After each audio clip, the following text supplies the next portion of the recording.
welcome to another podcast by George. Well, what you've been listening to there are the helicopters of Vietnam and the music of our great friend and musician, Bob Pace. And joining us today on Podcast by George is a hero from the Heartland, from Simpson to Saigon. His name is Gerry Berry. He was the man at the controls of the last chopper out in Vietnam, and those iconic photos and the film footage that you've seen of the evacuation of the embassy, that was Gerry. He was the guy that took the last, including the ambassador, off of the rooftop, and his story is fascinating. He gave a speech recently down at Simpson College, and I recorded the whole thing, but when it was over with, I thought to myself, I got to get this guy on a sit-down, on a Q&A on the podcast. Now, he's back in Florida already. As you can well imagine, being a pilot in Vietnam, Gerry's retired, but he's joining us on the Podcast by George live line. Let's start off here with the bio that they handed out. I'll read that, and then we'll get right to it. Gerry Berry attended Simpson College, where he majored in history. He was president of his fraternity, Sigma Alpha Epsilon.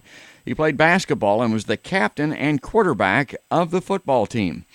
And a month before graduating in 1967, Berry's life changed forever when he received his draft letter, like so many young U.S. men.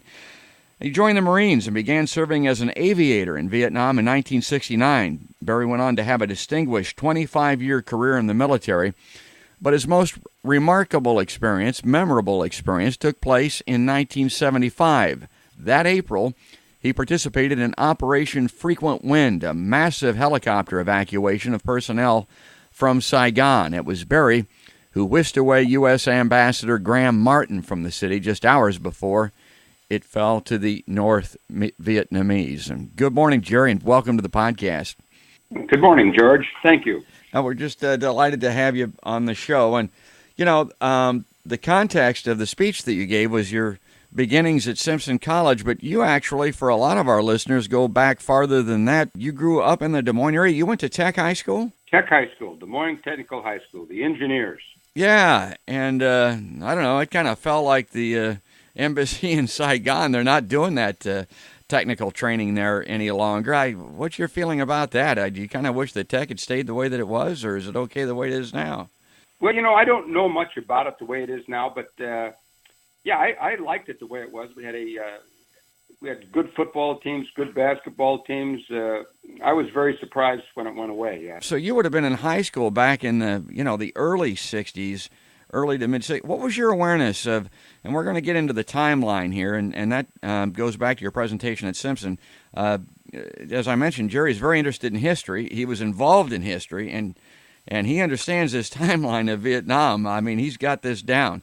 But what was your understanding of it when you were in high school? That's interesting. I can remember when we first started going into Vietnam, it was just a little bit on the press, and I remember when we established the Military Assistance Command in Vietnam, and I even remember when we lost the first 2 soldiers in 1959 in Vietnam. But that's really about all my memories. And then I can, of course, remember when John F. Kennedy became president, and he talked about we'd pay any price and all that stuff. So it was on my mind. Our involvement, our knowledge anyway, it goes clear back to FDR. Yes, I thought in my research over the years that was fascinating because he was adamant that the French would not get their colonies back. And then President Truman changed that, and like I said in the brief, he not only encouraged them to go back, he actually took them back on our military ships. He took their military back. And then we funded most of the French war in the first Indochina War from 46 to 54. Kind of a tragic decision on the Truman administration's part, I think. Well, and I appreciate that. And like you said, that I think it's a little bit of an opinion, but I will say this, and I was struck by this, and we're going to talk more about it. In your timeline, in your history of the Vietnam War, it's kind of straight down the middle. I kind of was struck by the fact that I'm listening to a Marine. And what I mean by that is when it comes to Marines, they don't really care so much about the how or why. They just care about their involvement in getting the job done. So when you listen to Gerry describe and give an historical perspective on the Vietnam War, It's accurate. It's right down the middle. I didn't hear a lot of bias in your history of the Vietnam War at all. But let's go back to your personal involvement. Now you're in high school. You're becoming aware it's going on. You get down there to Simpson, and everybody that was in college back at that time knew that their potential involvement in that war was imminent. Yes, imminent.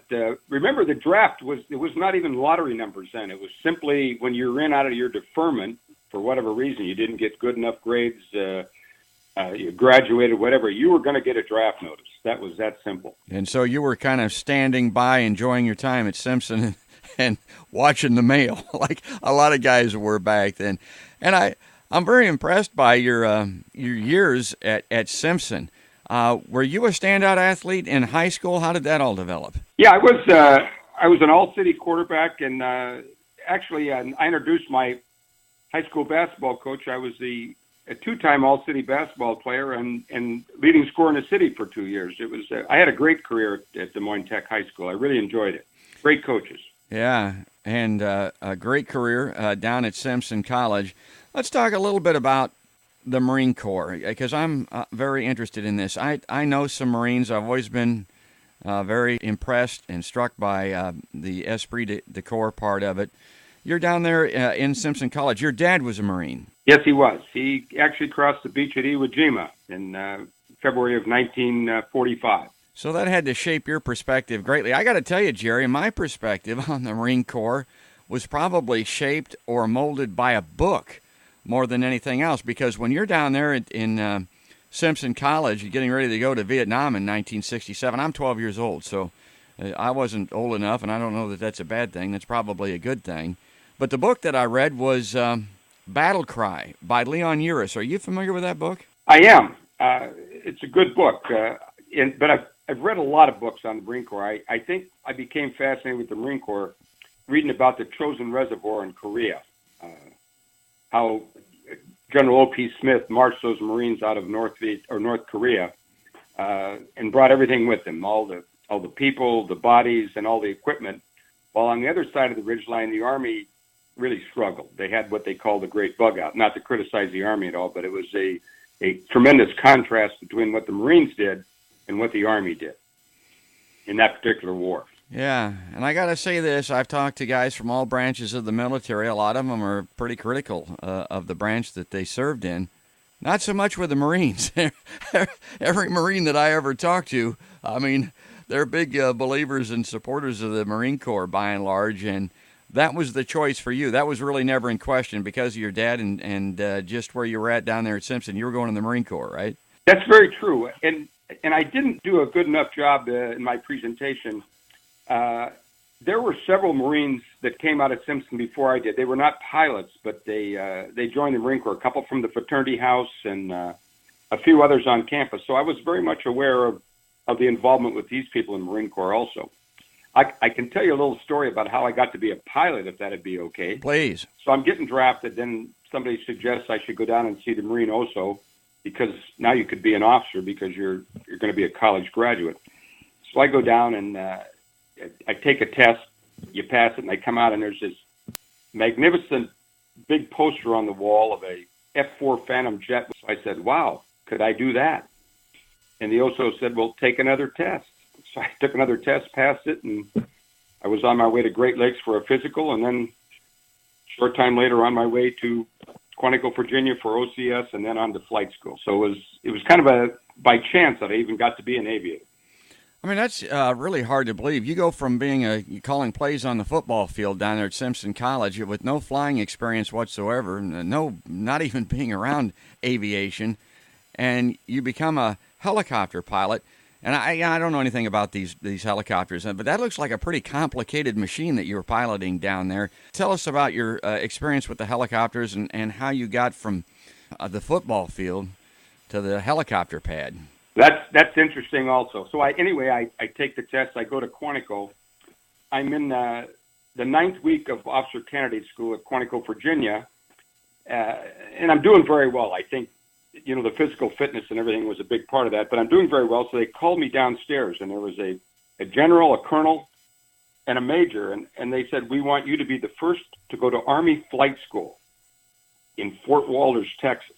And I said, oh, I don't really want to do that. I want to go a few of the friends I've made here to Pensacola where all the Marines go. But they said, well, it'll be extra $25 a day per diem. I said, oh, I'd be glad to go to Texas. So I was the first Marine to ever go to Army Flight School in Fort Walters, Texas. And not to drag it out, but then I then become, of course, a pilot through the Army, because the reason the Marine Corps wanted to send you to the Army Flight School is they got you through so much faster than they did through Pensacola. In 8 months, they had a great flight school. 8 months, you got the same amount of time you would have got maybe in a year and a half or 2 years at going through Pensacola with the Navy and the Marine Corps. So it got me to Vietnam a lot faster. Not that that was my goal. I think my goal was the extra $25 a day so I could buy a brand new GTO, which I did. Well, it's interesting how careers and futures are shaped in ways that we may not expect.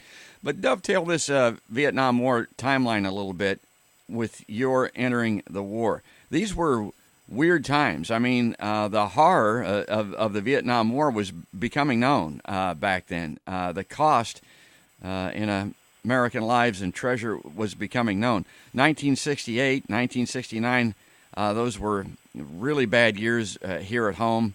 A lot of things going on. Tell us about that. Yes, of course, 1968. Now I'm already in the Marine Corps now. When the Tet Offensive happens, and I'm in flight school, and as discussed before, though, the 1968 was an absolute brutal war. I mean, a brutal year for the war and for everybody. We had all those, I guess, demonstrations, anti-war demonstrations on campus in 68 following the Tet Offensive.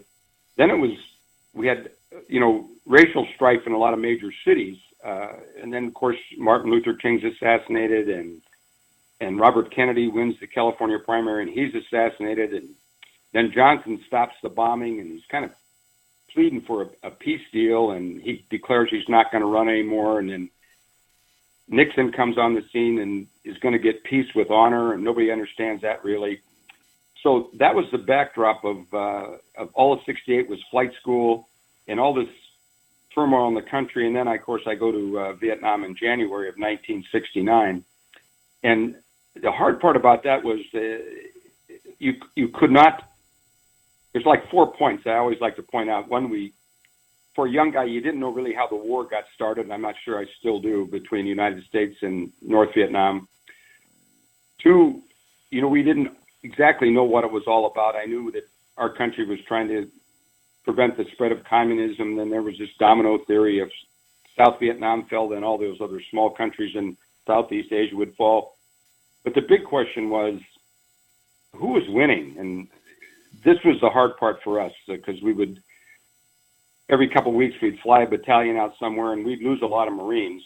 And they'd, of course, kill a lot of Vietnamese, and it became this war of body count, but we were not making any progress. This was done since 66, where you'd take battalions out into the Tricorner area. They'd be out there for 2 weeks, a lot of casualties, and then you'd go get them, and then you'd take another battalion out maybe 2 weeks later. The same thing would happen, but you saw no territorial progress.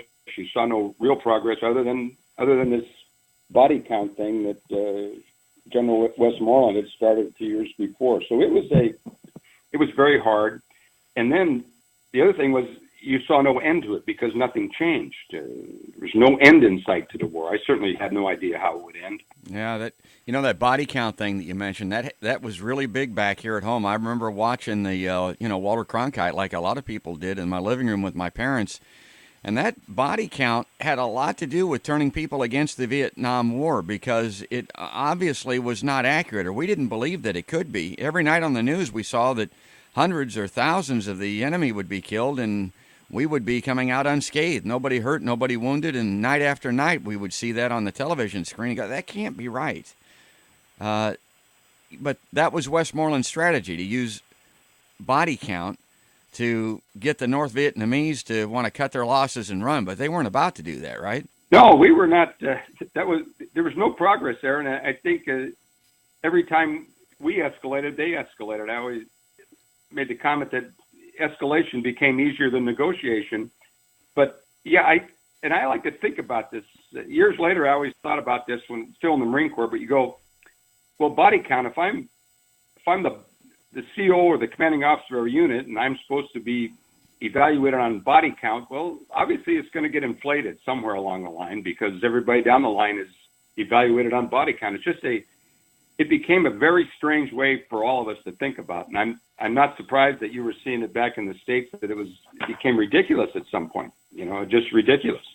And I think it needs to be pointed out that the North Vietnamese Army would try to rescue their fallen, their casualties, and their killed in action. They would take those bodies off the battlefield so that most of those body counts were just estimates, and that's probably how it got so inflated through the news. Yeah. Speaking of the news, when I was in the news, we used to do a thing, in radio, create a word picture, they used to call it. And you do an excellent job of that, Gerry. Take us on a helicopter ride now in Vietnam. In particular, tell us that account, that story about what I would describe as fog in the valley, and your kind of creative solution to that. You bet. Well, we were out to recon teams would go out to the Ashaw Valley for 4, 5, 6 days. They would look around for the enemy, see what the enemy was doing, moving down the Ho Chi Minh Trail. So this was an interesting hop for me because I was teamed up with a teammate from Simpson College, Doug Simmons, and we'd also played basketball against each other in high school. He was a Lincoln of Des Moines graduate. Wow. So we had to go out to the Ashaw Valley and pick up this recon team. It didn't seem like a tough mission. We go out, and there's this low-hanging fog layer over, for lack of a better term, fog clouds. And we tried for 2 days to get them out, and we couldn't get them out. And on the third day, it might have been a little better, but I don't think it was much.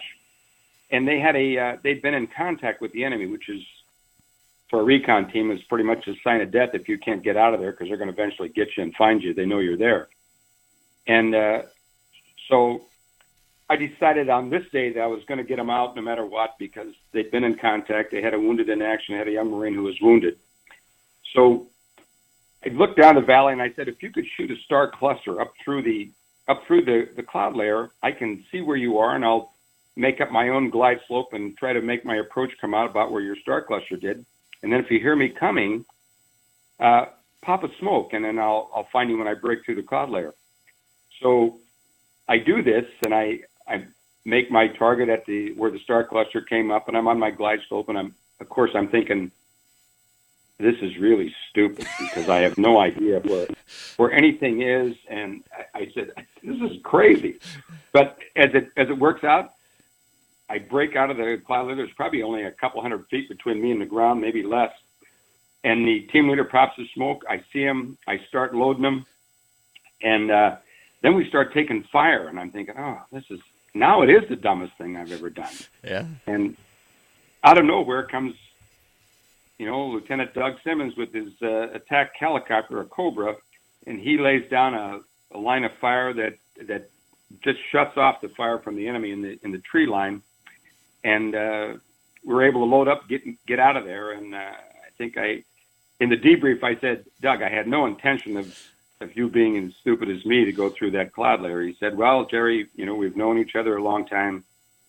We played against each other in high school, and we played together at Simpson. He said, I was not letting you go through there by yourself. And thank goodness he did what he did. And I've always been appreciative of him coming through that cloud layer too, because we'd have never got out of there at that point. My God, I mean, that's just chilling. I mean, that makes the hair stand up on the back of your neck. Now, you later went on to become a flight instructor. Is this technique something that you teach young pilots if they're in that situation to do, or is this something you tell them not to do?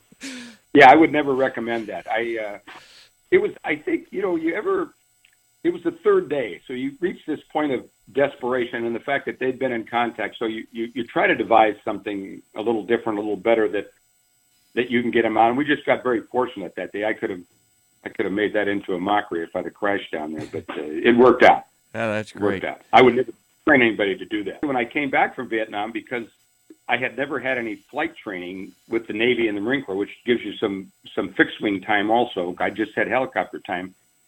They sent me to Meridian, Mississippi to jet transition. I remember I've never flown any kind of a small airplane or anything fixed wing.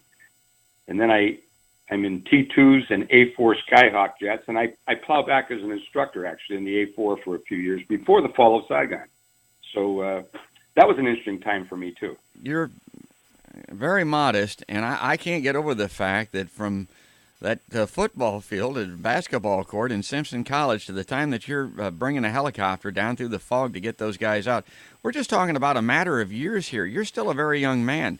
At about this time, I'm back here in central Iowa working for my dad's construction company, learning how to run heavy equipment. I got to tell you, Gerry, that when it comes to running a bulldozer or a dump truck, after a couple of years, I wasn't that good at it. You know, I became better at it, but it took a long time. How were you able to become so accomplished as a helicopter pilot and do these kind of daring rescues in such a short period of time? George, that's an interesting question, and I've thought about it. I think part of it was the intensity of the Army training program. We flew every day. I mean, if the weather was bad, you may not fly that day, but if you would make it up on a Saturday or Sunday. So you flew 5 days a week. And then, of course, when I went back with the Marine Corps, very intense training. Probably flew twice a day before they sent me to Vietnam for only a month.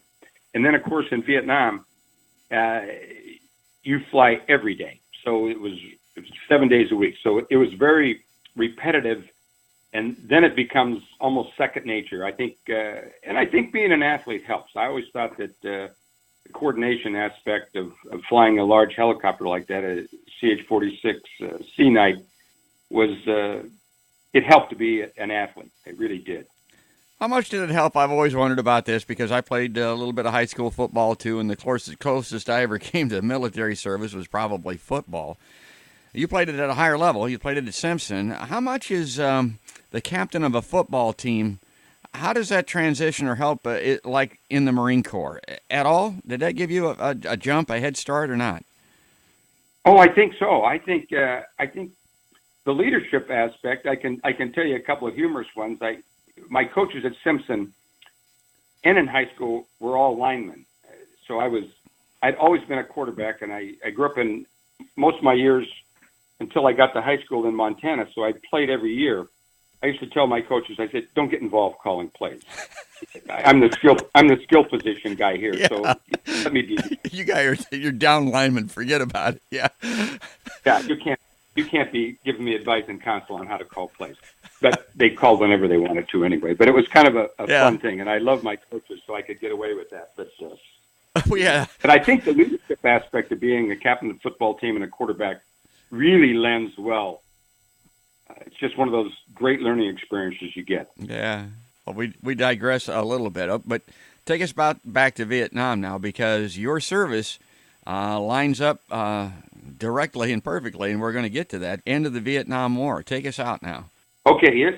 The great, I think, the most interesting thing I ever did, of course, was Operation Frequent Wind, which was the fall of Saigon.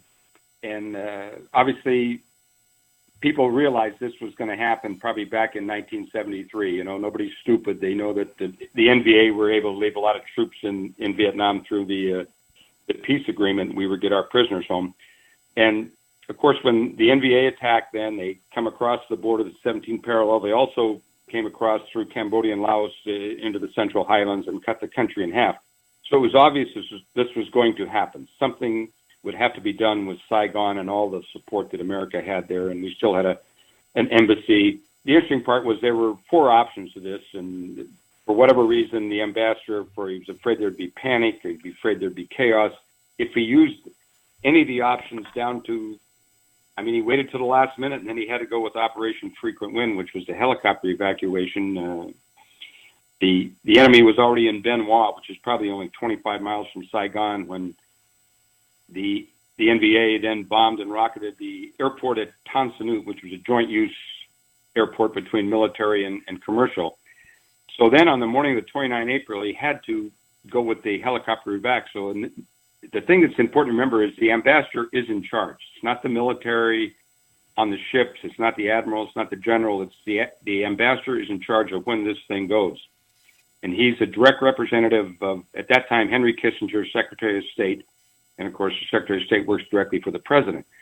So anyway, my mission to start the day on the 29th after this was, when it had to go, was to go pick up Ambassador Graham Martin from the roof. And I actually landed behind the embassy the first time, and I land there, and I think it's about 1 PM, pretty close to that, and said, I'm Lady Ace 09, and I'm here to get the ambassador. Guy picks up the side radio and says, well, the ambassador's not ready to go, so we're going to load you up with some people that have to get out of here. So I say, fine, because I'm flying out now, and when you go feet wet, you had to contact the helicopter direction control on the USS Okinawa.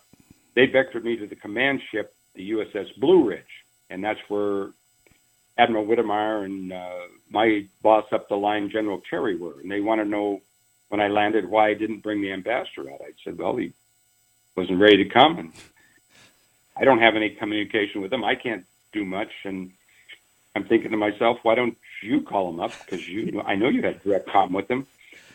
So anyway, now the evacuation goes on, and we evacuated some people from the DAO compound at Tansanut, and now we're all focused on the embassy. And about every third or fourth trip, I'd end up on the USS Blue Ridge, and because I'm flying Lady Ace, they would come out and ask me where the ambassador was, and I said, I keep asking every time I go in if the ambassador's ready, but he's not, and he's not coming.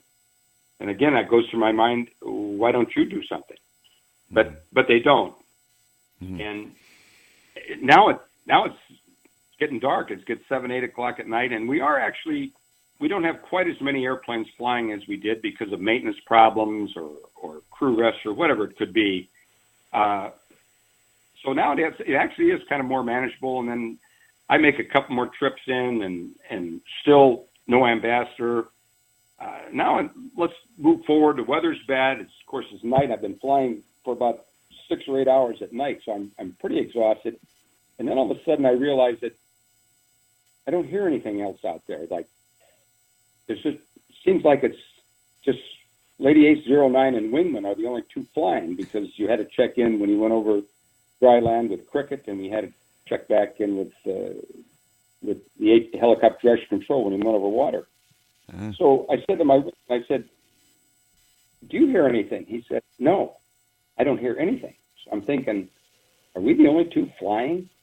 And we make another trip back into the embassy. We're coming out now. Now I'm more than irritated with the whole situation. So I call HDC on the USS Okinawa, and it's probably about 4 a.m. now. And I said, here's the situation here. I can see the tanks coming towards the city. The lights are all on. The embassy grounds are packed with people, the same as they were at 1 o'clock in the afternoon. And we still have the embassy staff still there with the ambassador. We still have 60 Marines there. And can you verify that we're the only two helicopters flying? And he goes, yes, I can verify that. I said, why is that? He said, well, they were all shut down for crew rest. I'm thinking, well, that would be nice information to have. I think I started flying before anybody. How do we have crew rest now? But anyway, now I'm going to get the ambassador. I don't care what it takes. I'm getting him out of there. Just something that crosses your mind because you're irritated, you're tired. And I really didn't want anybody else to get the ambassador at this point. I wanted him on Lady Ace. So we fly back in. I land on the roof. Of course, they load you up because I had this big crowd. And I'm pondering what to do. So I said to my crew chief, get them all off. I'm not taking them. And the crew chief gets them off. And I met him later, Sergeant Bennington over, and he takes the side radio so he can talk to me. And I said, we're not leaving until the ambassador's on board. Then my brain goes crazy in a real squeaky voice. I said, the president sends right now. So he runs downstairs. Unbelievably, the ambassador's on board. I'm telling him with his whole staff in less than 2 minutes. And then we fly out, and I make the call sign, Tiger, Tiger, Tiger, which was the call sign when you had the ambassador aboard and you're coming out. Land on the Blue Ridge, of course. General, the Admiral are finally happy with me, and they've got the ambassador. And I always think to myself, oh, this is interesting. I said, I could have probably done this 10 hours ago, and we could have put a halt to this. He just wanted to be ordered out. He was willing to go down with the ship.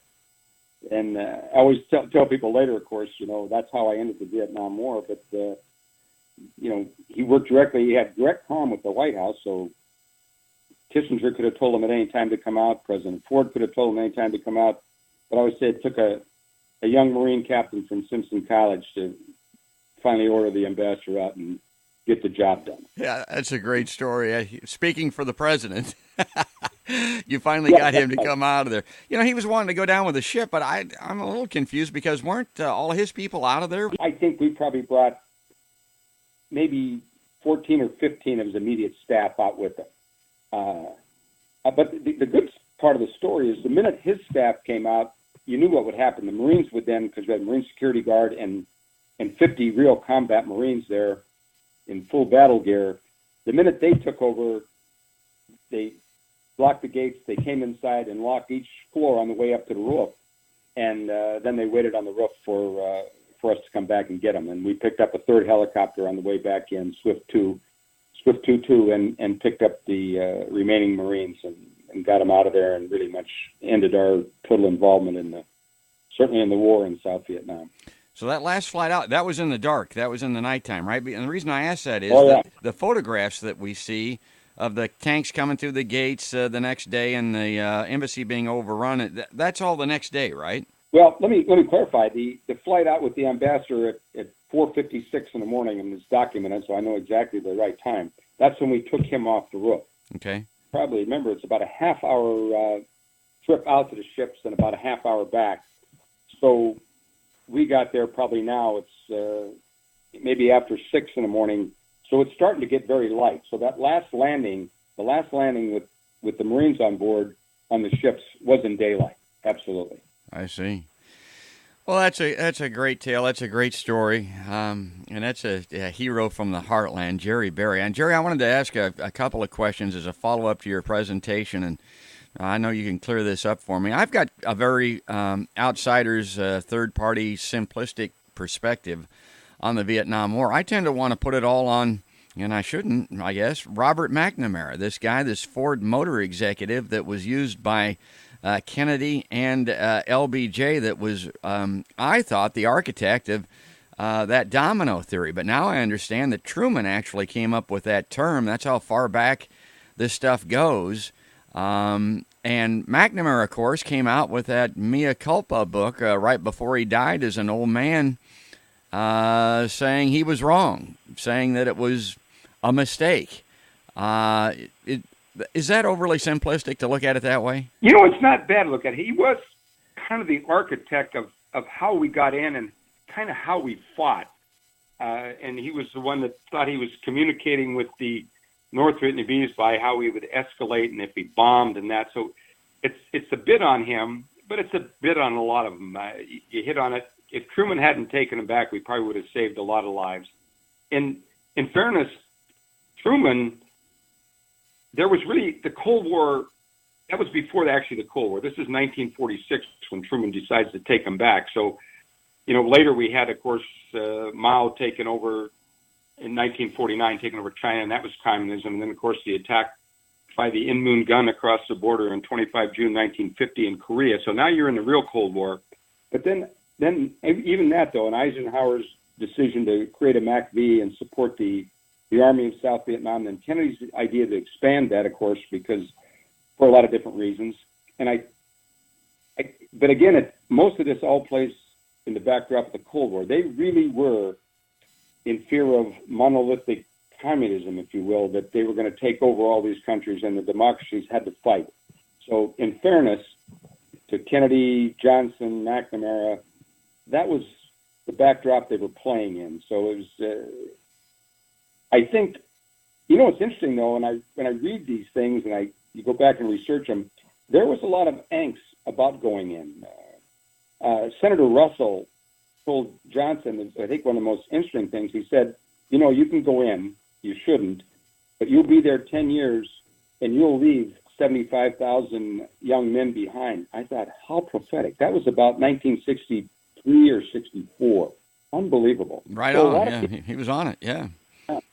He nailed it because we end up leaving 58,303, I think is the exact number. But, yeah, it was a tragic event. If I could pontificate a little bit, I would like to think that maybe the Korean War and the Vietnam War, maybe contributed to the end of the Cold War. I mean, America did stand and fight. I mean, although we left Vietnam, it was a war. I think the most unselfish war, even though it was the most probably unjust and unpopular, the most unselfish war the United States has fought, because we didn't want anything. And I think President Johnson made it pretty clear we didn't want any territory. We didn't do it for any natural resources or any gain. We were doing it to save what we felt at the time was a small country in Southeast Asia. So not all bad, I guess. Somewhere along the line you can find some good. Well, it had a great effect on the country. We're still feeling it today. I think a lot of what's going on in the news today is still shaped by that story, that involvement, that divisiveness, that split in the country because of the Vietnam War. And Gerry, you're like me. I mean, we're getting old. You're retired now down there in Florida. We started off talking about the Marine Corps, and I guess I want to end that way. Folks, if you ever get a chance to see Gerry, and he still gives these speaking engagements on occasion about the Vietnam War, go see him, and what you'll see is a guy that looks Marine ready. Gerry, you're in great shape for an old man, I got to say. And it ain't from playing golf, because I know a lot of guys with round bellies that are playing golf. So you got to be mindful and working on that. Is that because of your Marine experience? I think it is. I think it actually goes back to high school. I think there's very few days I ever miss working out, from high school through college through the Marine Corps. But it certainly helped be in the Marine Corps, where they really expected you to stay in tip-top condition. So I just carried it on. But I thank you for the compliment. And before we leave here today, is there anything I didn't ask about, or anything that we didn't get to, that when you give these presentations or when you talk about the Vietnam War, that you always want to make sure that you mention that we should get in here? Well, there's only one other thing I always like to mention. There's a lot of talk about how badly the Marines, the soldiers, the sailors, the Air Force people coming back from Vietnam were treated. And I always like to say I never experienced that, nor did I know anybody who experienced that. I was treated magnificently by people across the country, from California to Kansas to Des Moines, Iowa, certainly, and then on to Mississippi. So, there's obviously some of that, but it wasn't as widespread, I do not believe, as it's been made out to be. That's just my thoughts on that. But I always like to think that people to think we weren't that bad as a country, that we treated them that badly. I think most people could distinguish between what the military was asked to do by the government and how the government ran the war. We were just doing what we were asked to do. Yeah, you mentioned in your presentation that you always get asked that. I'm glad that you brought it up, and for my 2 cents, for what it's worth, again, I'm too young to go. I'm watching the news. My family was opposed to the Vietnam War. Most families were. That's why it ended, actually. Everybody wanted us to get out of there. But when these soldiers came back, and I knew several of them here in central Iowa, we didn't have ticker tape parades, but to a young man like myself, these guys were returning heroes. And the other thing about it is, well, in your perspective and some of the other guys, they were Marines. You weren't going to disrespect a returning Vietnam veteran Marine, at least not anywhere where you could be taken apart by one of them. I mean, we thought these guys were big, bad dudes. They were truly heroes in our hearts and minds, and I think that's the way that it was. I think that other stuff is urban legends, or maybe in some of the major cities or far-flung parts of the country. I don't know, but nobody that I knew looked at you guys in a negative way. That's great. You said it better than I said it. I think it is part of urban myth. But I'll say this: Iowa is a great place to grow up, and I've always felt great support when I've gone back, and I've spoke several times in Iowa. And they did a nice PBS special a few years ago, and they came to visit me. And I just think, if you want to pick a place to grow up with a great education and everything, it would probably be Iowa. So, I appreciate you, George, you having me on. It's been a great conversation. Well, that's a great way to end it, and that's the perspective of the podcast. It's from the Heartland, and we've really enjoyed our time today with a hero from the Heartland, Gerry Berry. Thanks for listening in. You can get these podcasts anywhere podcasts can be found, and I encourage people to light us up either on Facebook or Twitter, or you can get us on the iHeartRadio app. You can find us on YouTube. check these podcasts out and check out people like Gerry Berry because they deserve it. But for now, that's another podcast by George.